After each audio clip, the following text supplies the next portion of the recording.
আসসালামু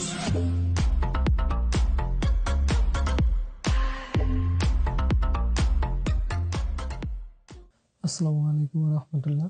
বিডিটেক কোঅর্ডিনেটর চ্যানেলের পক্ষ থেকে আপনাদের স্বাগতম। সুপ্রিয় শিক্ষার্থী বন্ধুরা, বাংলাদেশ কারিগরি শিক্ষা বোর্ডের অধীনে এইচএসসি বিএম শাখার কম্পিউটার প্রোগ্রামিং অ্যাসাইনমেন্টের সম্পূর্ণ সমাধান আজকে আমি তোমাদেরকে দিয়ে দেবো। তো আর কথা না বাড়িয়ে চলো শুরু করি। 1 নম্বর প্রশ্ন, ডাটা প্রসেসিং কি? ম্যানুয়াল ডাটা প্রসেসিং এর চেয়ে কম্পিউটার ডাটা প্রসেসিং অধিকতর সহজ ও সময় উপযোগী। এর সপক্ষে তোমার মতামত ব্যক্ত করো। বিএম 9 ক 1 নম্বর প্রশ্নের উত্তর।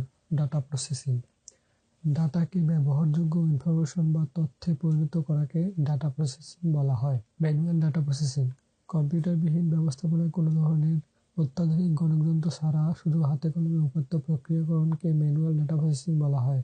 সাধারণত মানুষ হাতে কলমে লক টেবিল বা ফাংশন সহায়তায় উপাত্ত প্রক্রিয়া করে থাকে, যার কারণে এতে অনেক সময় দরকার হয় এবং কাজটি দ্রুত সম্পূর্ণ হয় না, আর প্রসেসিং প্রক্রিয়া তুলনামূলকভাবে বেশিরভাগ ক্ষেত্রে ভুল হয়ে যায়। অপরদিকে এটি হাতে কলমে লেখার ফলে এর স্থায়িত্ব বেশি দিন থাকে না।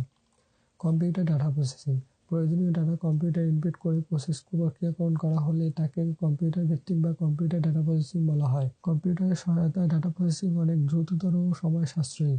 কম্পিউটারের সহায়তায় উপাত্ত প্রক্রিয়াকরণ তুলনামূলকভাবে নির্ভুল হয়ে থাকে। অপরদিকে কম্পিউটার দিয়ে ডাটা ইনপুট করে রাখলে তার যুগের পর যুগ সংরক্ষিত থাকে। সুতরাং উপরে উল্লেখিত তথ্যমতে আমার মনে হয় ম্যানুয়াল ডাটা প্রসেসিং এর চেয়ে কম্পিউটার ডাটা প্রসেসিং অধিক সুবিধাজনক। পরবর্তী প্রশ্ন, প্রোগ্রামিং ডাটাকে মেশিন ল্যাঙ্গুয়েজের তুলনায় উচ্চতর ল্যাঙ্গুয়েজে সুবিধাজনক ও জনপ্রিয় ব্যাখ্যা করো। 2 নম্বর প্রশ্নের উত্তর। কোনো সমস্যা সমাধানের জন্য কম্পিউটার ভাষা ধারাবাহিকভাবে লিখিত কতগুলো কমান্ড বা নির্দেশিকার সমষ্টিকে প্রোগ্রামিং ডাটা বলা হয়। কম্পিউটার বুঝে শুধু দুইটি জিনিস, ভোল্টেজ হাই এবং ভোল্টেজ লো, আর এই দুইটি অবস্থা দিয়ে কম্পিউটার যাবতীয় কাজ সম্পন্ন হয়। ভোল্টেজ হাইকে 1 এবং ভোল্টেজ লোকে 0 দ্বারা প্রকাশ করা হয়। মেশিন ভাষায় প্রোগ্রাম লেখা অনেক কষ্টকর ও সময়সাপেক্ষ। অপরদিকে মেশিন ভাষায় প্রোগ্রামের ভুল ধরা কঠিন। কম্পিউটারের অভ্যন্তরীণ গঠন সম্বন্ধে পূর্ণ ধারণা অর্জন ছাড়া প্রোগ্রাম লেখা যায় না। উচ্চ স্তরের ভাষায় আমাদের পরিচিত বাক্য, বর্ণ ও সংখ্যা ব্যবহার করে প্রোগ্রাম রচনা করা হয়। এই ভাষায় ব্যবহৃত বেশিরভাগ শব্দ ইংরেজি ভাষার সাথে মিল আছে। উচ্চ স্তরের ভাষায় লিখিত প্রোগ্রাম যে কোনো কম্পিউটারে ব্যবহার করা যায়। তাছাড়া এই ভাষায় প্রোগ্রাম তৈরি করা বেশ সহজ। এই ভাষায় প্রোগ্রাম লেখার জন্য কম্পিউটার সম্পর্কে ধারণা থাকার প্রয়োজন হয় না। অপরদিকে উচ্চ স্তরের ভাষায় প্রোগ্রামের ভুল ধরে তা সংশোধন করা যায়, আর এই কারণে আমার মনে হয় উচ্চ স্তরের ভাষাই বেশি জনপ্রিয়। পরবর্তী প্রশ্ন 3, সি প্রোগ্রামিং ডাটা কি? সি ভাষার মাধ্যমে কি কি ধরনের প্রোগ্রাম লেখা যায়? সি ভাষাকে কেন জনপ্রিয় ও মাদার ল্যাঙ্গুয়েজ বলা হয়? তুমি সাপেক্ষে তোমার মতামত ব্যক্ত করো। 3 নম্বর প্রশ্নের উত্তর। পূর্ণ সংখ্যা, ভগ্নাংশ, ক্যারেক্টার, স্ট্রিং ইত্যাদি দিয়ে সি ভাষায় যে প্রোগ্রাম লেখা হয় তাকে সি প্রোগ্রামিং ডেটা বলা হয়। সি ভাষাতে বিভিন্ন রকমের প্রোগ্রাম লেখা যায়, যেমন 1 operating system, 2 language compiler, 3 assembler, 4 database, 5 text editor, 6 network driver, 7 modem program. C ভাষাকে জনপ্রিয় ও মাদার ল্যাঙ্গুয়েজ বলার কারণ নিম্নে তুলে ধরা হলো। সি প্রোগ্রাম ভাষা শিখলে যে কোনো ভাষা শেখা সহজ হয়ে যায়। সি ভাষায় সব ভাষার বেসিক জিনিসগুলো আছে। সব জনপ্রিয় ভাষায় এই ভাষা থেকে বিভিন্ন নিয়মকানুন ধার করে নতুন ভাষাগুলো তৈরি হয়েছে। Input, output, loop, control, statement array, file handling ইত্যাদির ধরন সি ভাষা থেকে নেওয়া হয়েছে। অপরদিকে অপারেটিং সিস্টেম সহ সব ধরনের প্রয়োজনীয় সিস্টেম, সফটওয়্যার, অনুবাদক প্রোগ্রাম সি ভাষা দিয়ে তৈরি। এজন্য সি ভাষাকে জনপ্রিয় ও মাদার ল্যাঙ্গুয়েজ বলা হয়। পরবর্তী প্রশ্ন 4, অপারেটর কি? সি প্রোগ্রামে কি কি ধরনের অপারেটর ব্যবহার করা হয়? তোমার মতে বহুল ব্যবহৃত হয় এমন 2টি অপারেটর বর্ণনা দাও। 4 নম্বর প্রশ্নের উত্তর। অপারেটর, সি ভাষায় গাণিতিক ও যৌক্তিক কাজ নিয়ন্ত্রণ করার জন্য যে কতগুলো বিশেষ সিম্বল ব্যবহৃত হয় সেগুলোকে অপারেটর বলা হয়।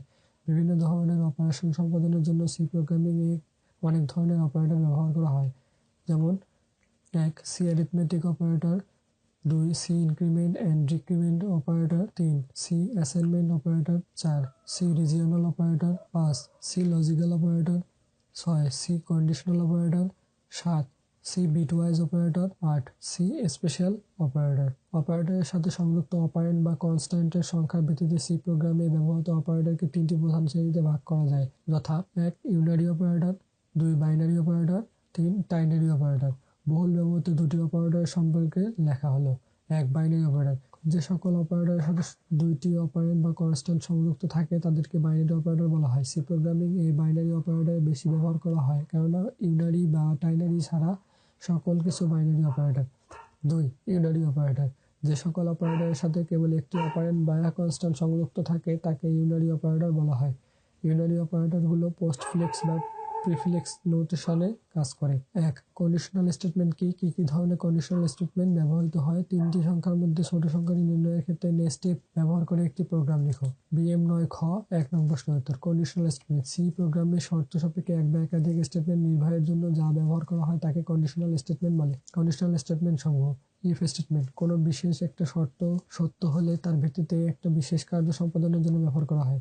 ইফ এলস স্টেটমেন্ট কোনো বিশেষ একটা শর্ত সত্য হলে তার ভিত্তিতে সুনির্দিষ্ট একটা বিশেষ কার্য আর মিথ্যা হলে অপর একটা কার্য সম্পাদনের জন্য ব্যবহার করা হয়। এলস ইফ স্টেটমেন্ট কোনো বিশেষ একটা শর্ত সত্য হলে তার ভিত্তিতে সুনির্দিষ্ট একটা বিশেষ কার্য আর মিথ্যা হলে অপর এক বা একাধিক শর্ত বিশ্লেষণ করে তার উপর ভিত্তি করে একটা বিশেষ কার্য সম্পাদনের জন্য ব্যবহার করা হয়। 4. সুইচ স্টেটমেন্ট কোনো একটা শর্তের বিভিন্ন ইনপুট এর উপর ভিত্তি করে এক সেট কার্যের মধ্যে থেকে একটা বিশেষ কার্য সম্পাদনের জন্য ব্যবহার করা হয়। If condition nest if else inside the body of if condition 2 statements inside the body of else statement inside the body of else statement inside the body of 2 নম্বর প্রশ্ন বারবার সম্পাদিত করার প্রক্রিয়াকে কি বলে? সি ভাষার মাধ্যমে কি ধরনের লুপিং স্টেটমেন্ট ব্যবহার করা হয়? হোয়াইল ও ডু হোয়াইল স্টেটমেন্টের মধ্যে তুমি কোনটি উত্তম বলে মনে করো? 2 নম্বর প্রশ্ন উত্তর। লুপিং বারবার সম্পাদিত করার প্রক্রিয়াকে লুপিং বলা হয়।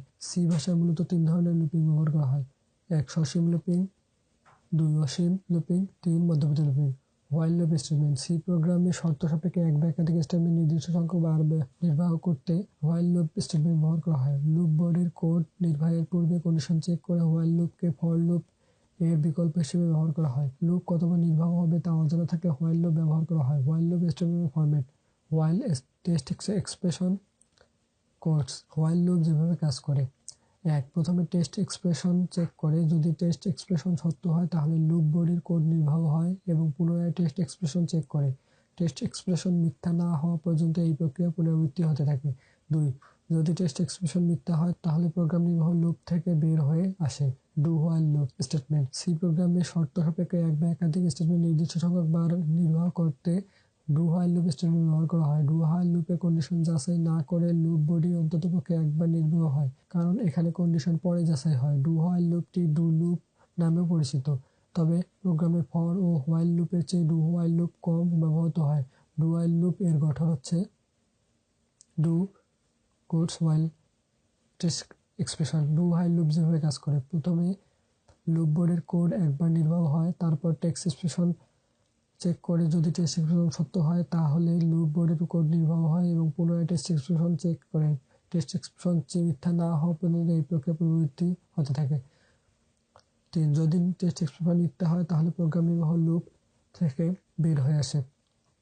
সুতরাং আমি হোয়াইল লুপকে বেশি উত্তম বলে মনে করি। 3 নম্বর প্রশ্ন ফাংশনকে কি ধরনের ফাংশন ব্যবহার করা হয়? লাইব্রেরি ফাংশন সত্ত্বেও ইউজার ডিফাইন ফাংশন কেন ব্যবহার করা হয় তা ব্যাখ্যা করো। 3 নম্বর প্রশ্নের উত্তর। ফাংশন হলো এমন একটি গাণিতিক সত্তা যা প্রদত্ত ইনপুটের ভিত্তিতে স্বতন্ত্র একটি মান বা আউটপুট নির্ধারণ করে থাকে। সি প্রোগ্রামে ফাংশনের প্রকারভেদ: ইউজার কর্তৃক সংজ্ঞায়িত ফাংশনের কম্পাইলারে ইতিমধ্যে বিদ্যমান ফাংশনের উপর ভিত্তি করে সি প্রোগ্রামিং এই 2 ধরনের ফাংশন রয়েছে, যথা C standard library function, C user defined function. C standard library function C প্রোগ্রামিংয়ে লাইব্রেরি ফাংশন হলো পূর্ব নির্ধারিত ফাংশন বা সি এর নিজস্ব ফাংশন যা দ্বারা গাণিতিক হিসাব নিকাশ, input output processing, string handling ইত্যাদি কার্য সম্পাদন করা যায়। এই ফাংশনগুলো হেডার ফাইলে ডিফাইন করা থাকে। ওইসব হেডার ফাইলকে যখন কোনো প্রোগ্রামে সংযুক্ত করা হয় তখন এই ফাংশনগুলো সোর্স কোডে নিজস্ব ফাংশনের ন্যায় কাজ করে। উদাহরণস্বরূপ প্রিন্টএফ হলো স্ট্যান্ডার্ড লাইব্রেরি ফাংশন যা স্ক্রিনে ফরম্যাটেড আউটপুট পাঠায়। এই ফাংশনটি studio.h হেডার ফাইলে ডিফাইন্ড করা থাকে। এছাড়া আরও অনেক ফাংশন রয়েছে যেগুলো studio.h হেডার ফাইলে ডিফাইন করা থাকে, যেমন scanf, getSarf, printf ইত্যাদি। সি ইউজার ডিফাইন ফাংশন ইতিমধ্যে উল্লেখ করা হয়েছে যে সি প্রোগ্রামিং ফাংশন ডিফাইনের সম্মতি দিয়ে থাকে। এই ফাংশনগুলো ইউজার কর্তৃক ডিফাইন করা হয় বলে এগুলোকে ইউজার ডিফাইন ফাংশন বলে। সি প্রোগ্রামের এক্সিকিউশন শুরু হয় মেইন ফাংশন থেকে। কম্পাইলার যখন ইউজার ডিফাইন ফাংশনের দেখা পায় তখন প্রোগ্রামের নিয়ন্ত্রণ লাভ দিয়ে ভয়েড ইউজার ডিফাইন ফাংশনের কাছে যায়। কম্পাইলার তখন ইউজার ডিফাইন ফাংশনের কোডসমূহ এক্সিকিউশন করা শুরু করে। ইউজার ডিফাইন ফাংশনের কোডসমূহ এক্সিকিউশন সম্পূর্ণ হলে প্রোগ্রামের নিয়ন্ত্রণ পুনরায় লাভ দিয়ে ফাংশনের ইউজার ডিফাইন ফাংশন এর কাছে চলে আসে। আর এই কারণে লাইব্রেরি ফাংশন থাকা সত্ত্বেও ইউজার ডিফাইন ফাংশন ব্যবহার করা হয়। পরবর্তীতে 4 নম্বর ফাইল অপারেশন কি? 4 নম্বর প্রশ্নের উত্তর, ফাইলের নামকরণ করা, ফাইল খোলা, ফাইল থেকে ডাটা পড়া, এই কাজগুলো করাই হলো ফাইল অপারেশন। ফাইল অপারেশনের ডাটা রিড ও রাইট করার জন্য কি কি ধরনের কৌশল অবলম্বন করা প্রয়োজন মনে করো তা বর্ণনা করো। এটা তোমরা অবশ্যই জানো যে কিভাবে একটা ফাইল রিড করা লাগে, রাইট করা লাগে, তো এটা তোমরা সংক্ষেপে লিখে দেবে। পরবর্তী ব্যবহারিক অংশ 1, প্রোগ্রাম ফ্লোচার্ট ব্যবহার করে বেতন নির্ণয়ের ফ্লোচার্ট অঙ্কন করো। বিএম 9 গ ব্যবহারিক বেতন নির্ণয়ের ফ্লোচার্ট। শুরু, কর্মীদের উপাত্ত গ্রহণ, হ্যাঁ হলে হ্যাঁ, না বেতনের হিসাব, প্রয়োজনীয় কর্তনাদি, প্রকৃত বেতন প্রদর্শন। শুরু, কর্মীদের গ্রহণ,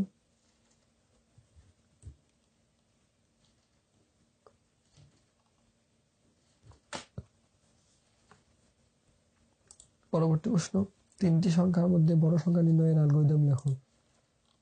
3টি সংখ্যার মধ্যে বড় সংখ্যা নির্ণয়ের অ্যালগরিদম। ধাপ 1, শুরু করা। ধাপ 2, 3টি সংখ্যা পড়া। ধাপ 3, প্রথম সংখ্যাটি কি দ্বিতীয় ও তৃতীয় সংখ্যার চেয়ে বড়? ক, হ্যাঁ, ফলাফল ছাপো, প্রথম সংখ্যাটি বড়। খ, না। ধাপ 4, দ্বিতীয় সংখ্যাটি কি তৃতীয় সংখ্যার চেয়ে বড়? ক, হ্যাঁ, ফলাফল ছাপো, দ্বিতীয় সংখ্যাটি বড়। খ, না, ছাপাও। ধাপ 5, ফলাফল ছাপো, তৃতীয় সংখ্যাটি বড়। ধাপ 6, শেষ করা। পরবর্তী প্রশ্ন, সি প্রোগ্রামে ত্রিভুজের ক্ষেত্রফল নির্ণয়ের প্রোগ্রাম লেখো।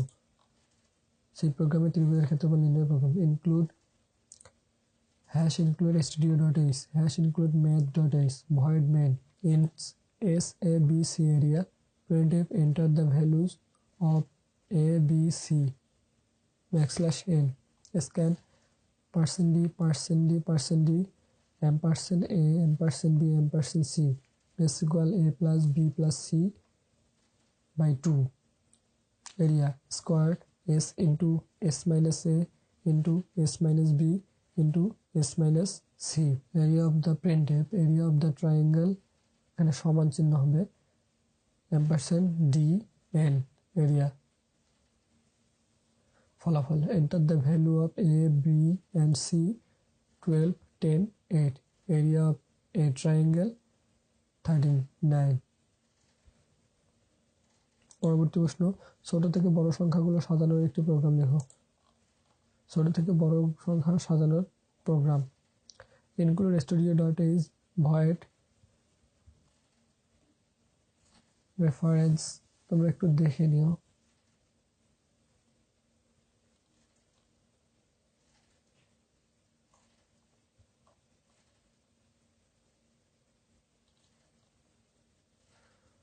পরবর্তী প্রশ্ন, পয়েন্টার ব্যবহার করে দুটি সংখ্যার মধ্যে বৃহত্তম সংখ্যাটি নির্ণয়ের প্রোগ্রাম লেখো। পয়েন্টার ব্যবহার করে দুটি সংখ্যার মধ্যে বৃহত্তম সংখ্যাটি নির্ণয়ের প্রোগ্রাম।